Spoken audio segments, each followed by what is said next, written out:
on YouTube عبر شوفوا نحن وين. نبيها حدارة. نحن اليوم في فينتشا كافيه اليوم لنحضر سيشنز مليئة بالحكاوي والشعر من قبل سكريبت رايتر، من قبل كافيه اكسبيرينس، من قبل ناس بيعملوا ورشة عمل لحتى يعرفونا على الأشياء اللي عم تصير والايدياز الأفكار. حنقرأ لكم ما هي الفينتشر كافيه.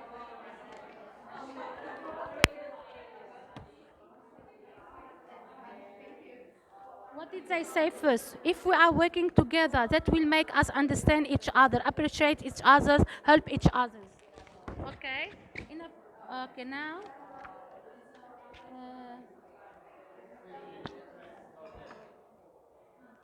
كما نرى الكتاب هنا معلومات كلها عن الكافيه، بس أقرأ قليلا.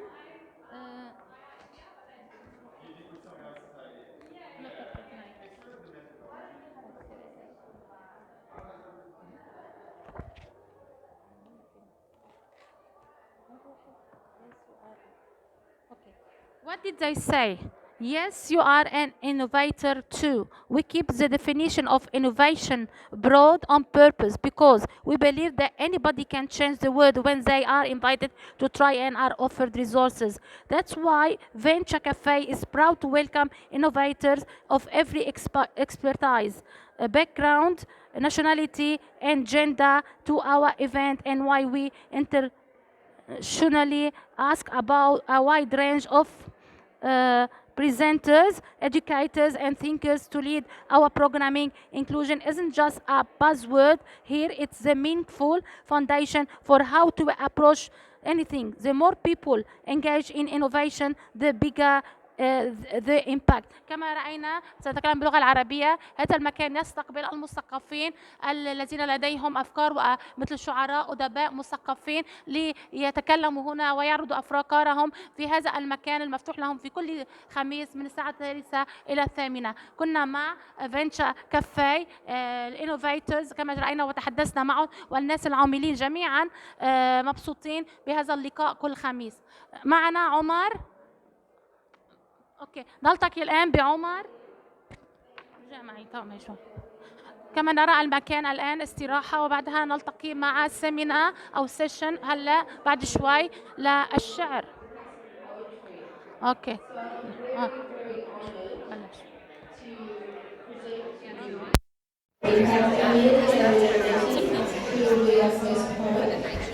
And then we have Tina Hansen, who will be our second poet. So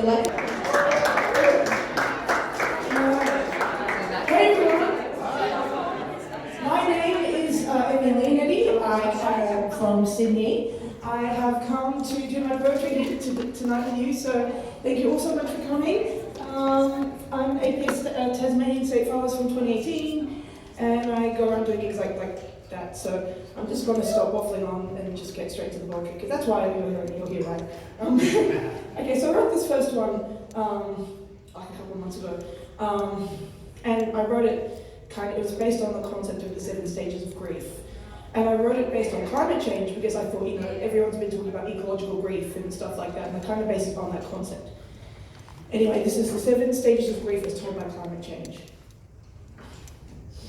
I haven't slept in 8 days.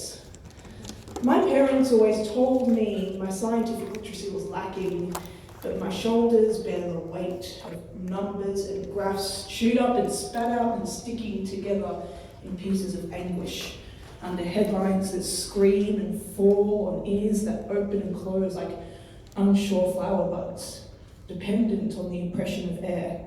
No, not me, not my kinship or my township, the one that collectively raised me to rely on myself, not me.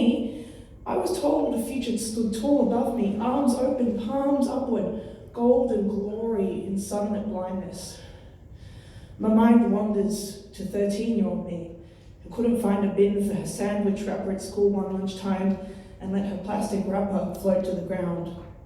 Oh, you soulless murderer, killer of turtles, slayer of whales, destroyer of topsoil, ravager of life. By day she studies, by night she dons a black cloak, mounts horses and curses the innocent. She is the harbinger of death. aim for their necks. The dragons who hoard gold and diamonds and rubies will surely stand to shed their scales.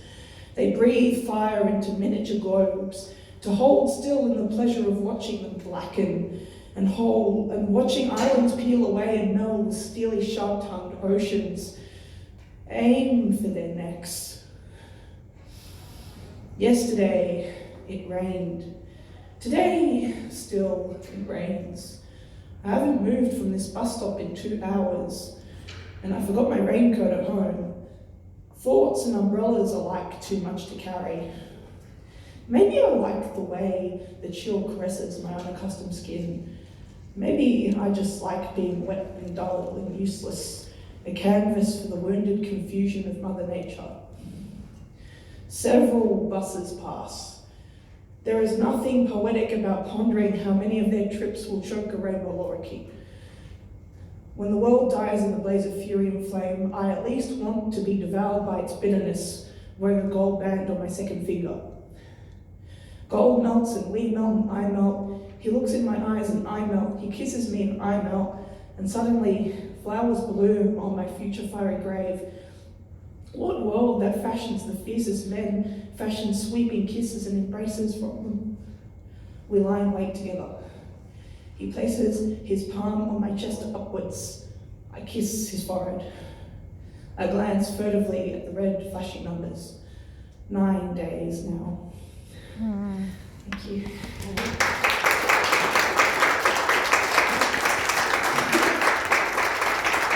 Thank you. Okay, so I wrote this next one because basically it was done as a favour.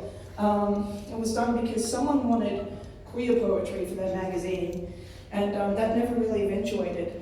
But I really wanted to encapsulate that feeling of what that was like. So I wrote this poem, would have been a year or two ago. This is called Sacred Space. When I was a child, I used to believe heaven was empty. Empty of clouds, empty of angels, empty of souls.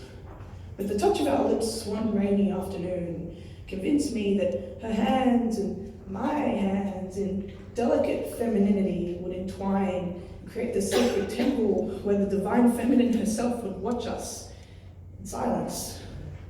Our temple is our sacred hearth. Our broken mattresses and warm blankets nest fragments of memories of precious nights by ever-burning wood fire. Nothing but the faint crackles, low hums of the voices from our guiding light, and her breath in my ear. Our sacred space. We took our Bibles and with lightened hearts we shredded them and cast them into waters in which we waded, hand in hand, skin to skin, bosom to bosom and cheek to glistening cheek. Our sacred space is the place we call our home, in mind and in body, enclosed by red brick walls and cast into places where walls do not exist. Our sacred space is the place we go when people tell us to go to church. Thank you. Thank you.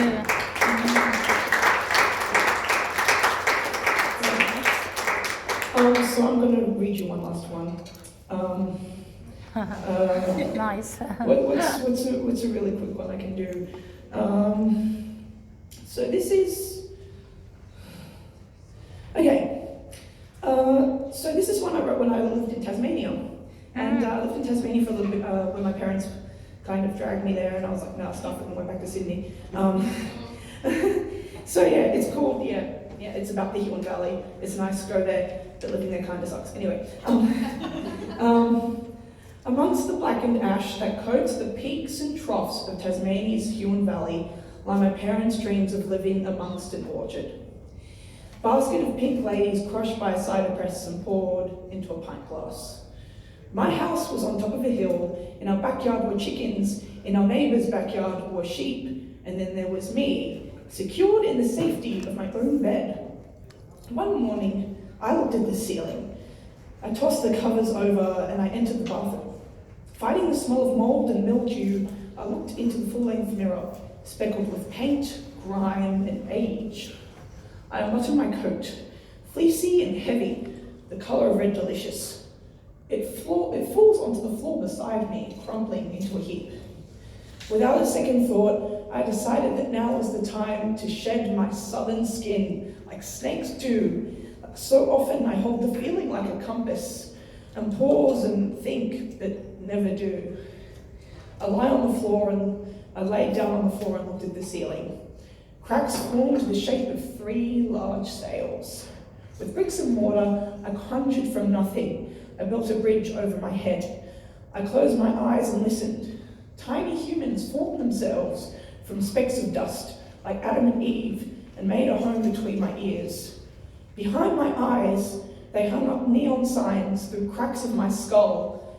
They rode up the space with music, and into my mouth they poured the cider.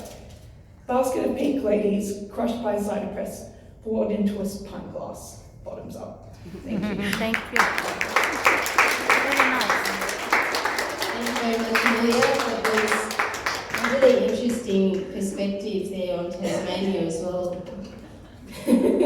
I want to go get some apples, but I don't know about living there now. Hey everybody, my name's Tim Hansen.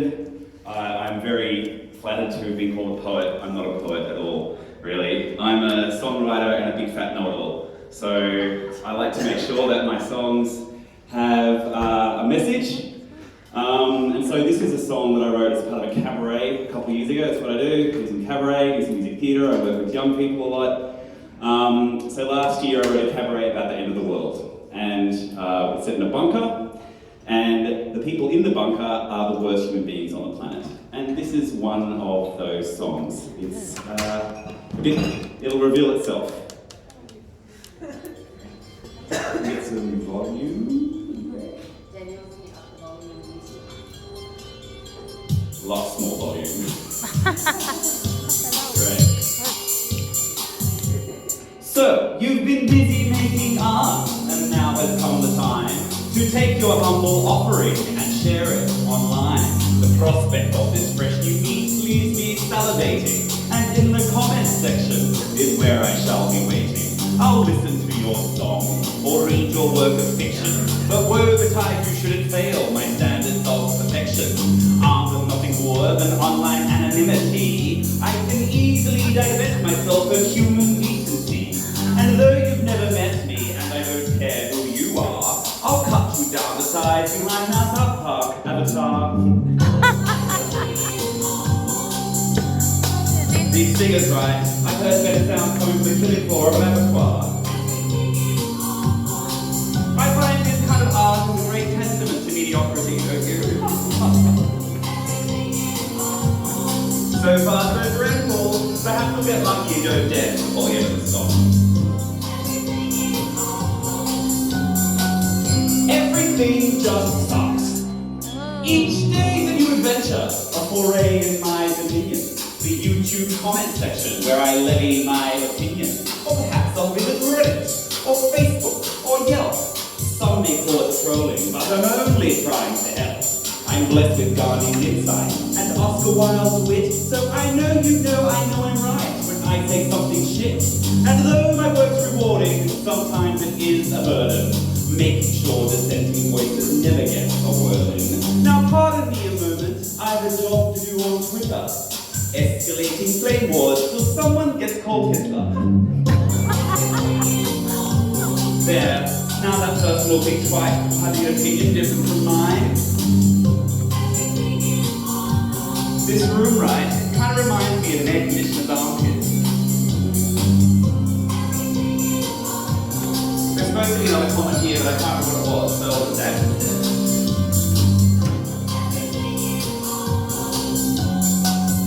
Everything just sucks. But shouldn't everybody be allowed to make their art? Oh, try me a really bleeding heart. My thing is valid as far as I'm concerned. If you can't take the heat, then you gotta get burned. I'm often asked what motivates me in my personal crusade against mediocrity. Why there's skills of a huge intellect? Either that issues or infinite complex. Maybe I'm just seeking recognition of my genius, or maybe I'm just mad about a microscopic penis.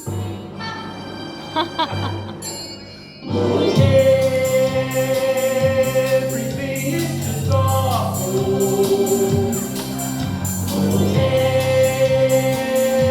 Everything looks the same.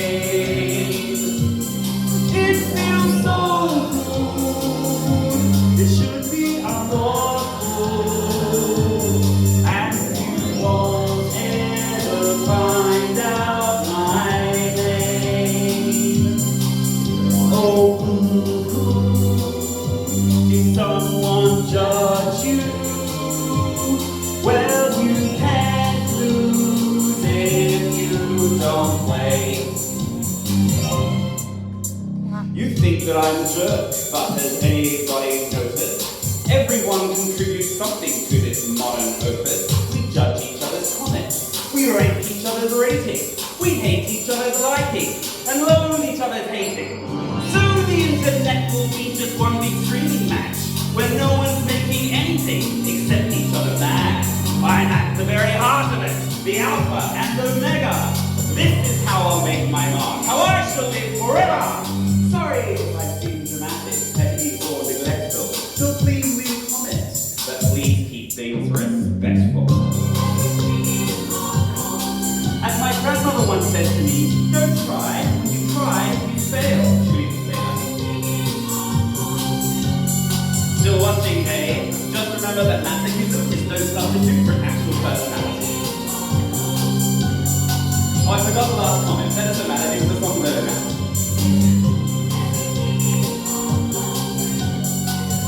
Everything just sucks. Thank you very much.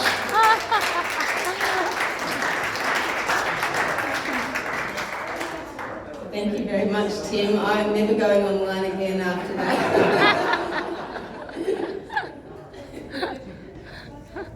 Hey, you can't be merry after that really rousing.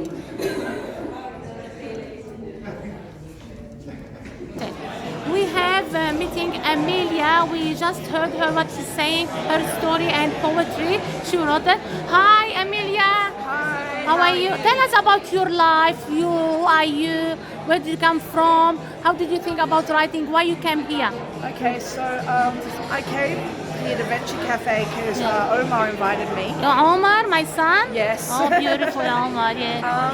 Yeah, and I mean, I've been writing poetry since I was like 10, and performing it for a few years. Yeah.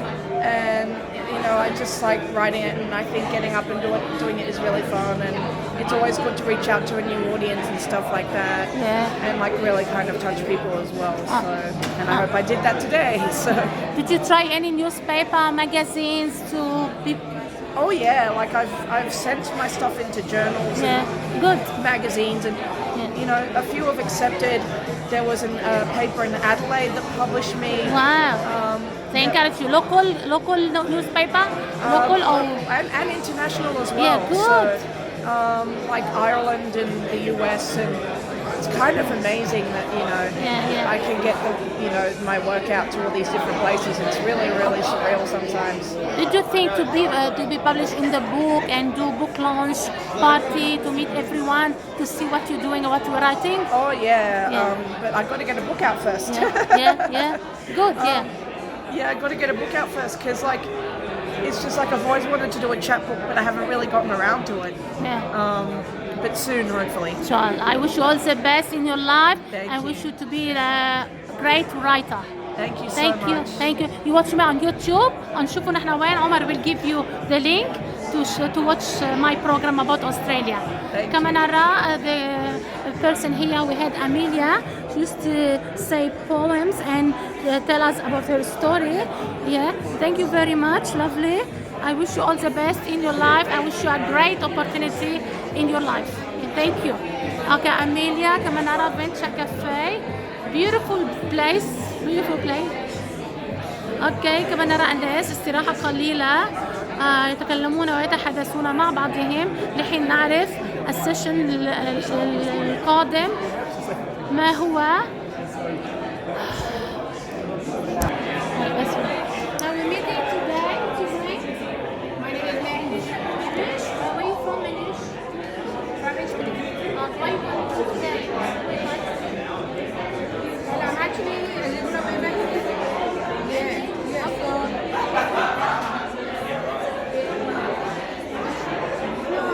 I'm actually coming here because I like what they do and I like to support them.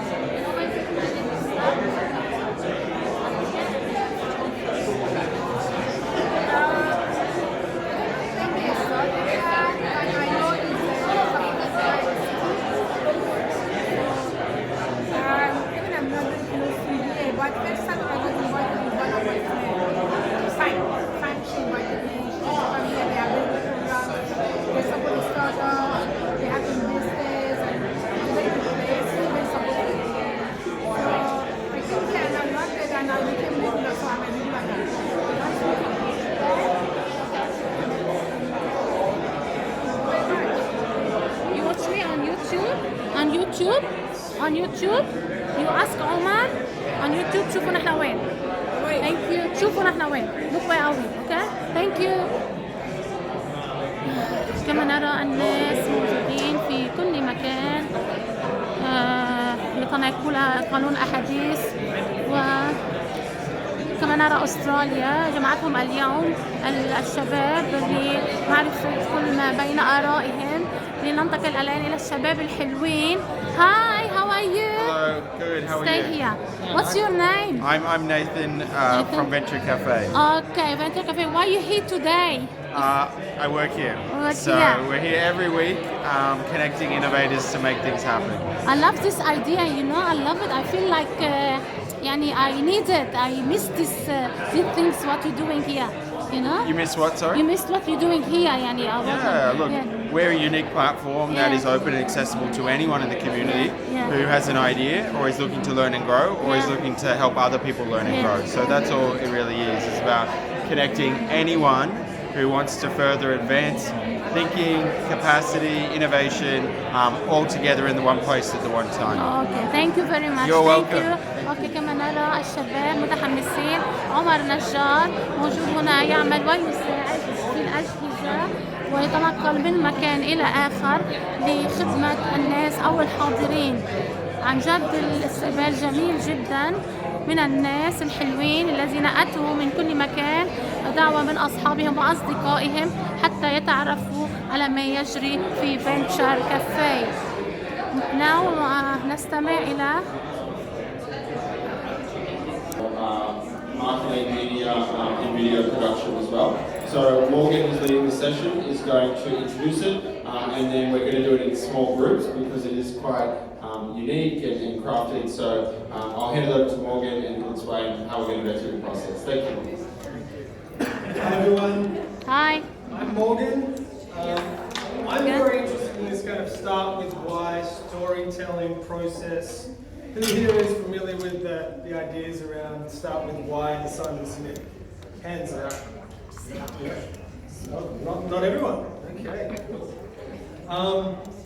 So the principle here is that, you know, most people are accustomed to the how and the what of enterprise and describing that to people. You know, people have a clear need, so businesses are in the business of telling them they have a need that they can service. So start with why is all about clarifying the underlying purpose of the mission, of the business. And rather than kind of waxing lyrical, I have an exercise sheet here that I want to jump everybody into and kind of do a rapid workshop session where everybody gets their hands dirty in figuring out their why and go around the room and whoever's comfortable to share, ask questions. I'll coach everybody as we go, and I figure that's a much better way to get into it and get a handle on the stuff that I'm talking about. Does that sound like something that people would be amicable to do? Good.